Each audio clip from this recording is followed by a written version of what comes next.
जननी जन्मभूमि स्वर्गादपि गरीयसी।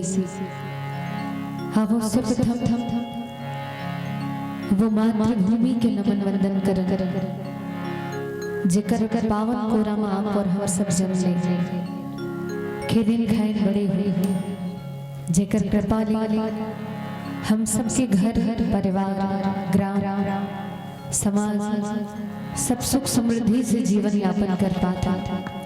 आप सर्वप्रथम माँ धरती के नाम की स्मरण कर बोले धरती मैया जी।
बोल धरती मैया की जय।